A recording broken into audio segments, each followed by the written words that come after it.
A new Gallup survey shows people still see real estate as the best long-term investment. Mark, you think it's better than the stock market? It's been blasting. 100%. 100%. You ever made money on stock? A little, not much, but I've made a lot in real estate. I've lost a lot. I feel like real estate's more, you can control it.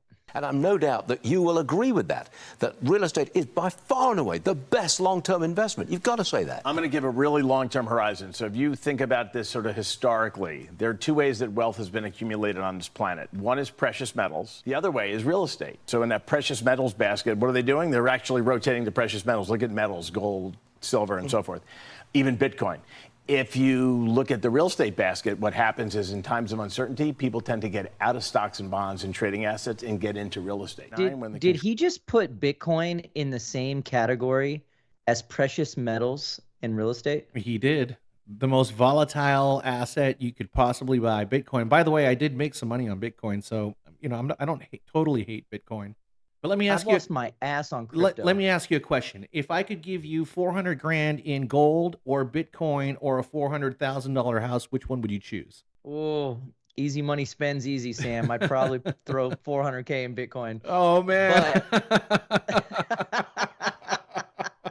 But if it was my money, I would definitely invest it in real estate, even though 400K doesn't go as far as it used to. I'm just not sure that young people see it that way. I'm not sure they think that getting into a house and building the equity is the way to create wealth. They see it another way. I don't think young people today think about wealth accumulation the way you and I would have thought about wealth accumulation when we were that age. So where do you think home equities are going in the future, Mark? I think they're going up. Here's the thing. I think young people are afraid at times to invest into real estate because it's a larger risk. You can do micro investments in stocks and in crypto, but with real estate, it takes a substantial amount of money for a down payment to get into the real estate game. And so I think a lot of the younger generation does shy away from real estate, but by and large, I think real estate is the best stable investment that you can possibly put your money in. Right, but you and I hear this question all the time. I'm waiting for the market to crash before I buy a house. Is the market going to crash, Mark, or is it going to go up? What do you think? Real estate is still going up year after year, even though interest rates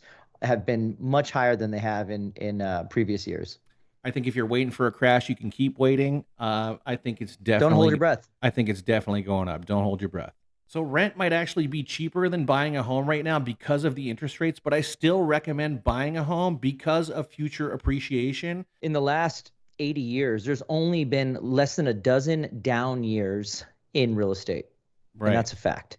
I can almost guarantee that whatever house you're looking at today will be substantially more money in 10 years from now. I'm going to double down and say I can almost guarantee that the same house today is going to be more in 12 months from now. I happen to agree with that. And you buy the home, you can always refinance your rate. You marry the house, you date the rate. That's what they say. That's it. You got it. There's a new report. It's from Fitch Ratings. It reveals that homes are, they say, overvalued by about 11% in most of the United States. In fact, they picked out 5 states where they say it's most overvalued. Those states are, let's see, Tennessee, Arkansas, South Carolina, Montana, Alabama. Okay. I'm actually surprised by those states. They say that homes are overvalued in those states. I'm surprised by that. I would have never thought those 5 states. And again, I don't know too much about them. Actually, now that I think about it, there's a lot of buzz in South Carolina and Tennessee these days. Yeah, I agree. And even in Montana, there's a lot of people that are trying to escape, large cities and get into some place where it's freer. Montana is definitely one of those states. How do you figure out what's overvalued? I don't get it. I don't get it either. The only way I could figure out a metric for a home that was overvalued, if homes are selling for, you take the reproduction cost of a house, what does it cost to build a new house versus what they're trading for? And if there's a big gap, then you could argue that they're overvalued, okay? However, no, not even. Real estate is worth what someone is willing to pay for it, period.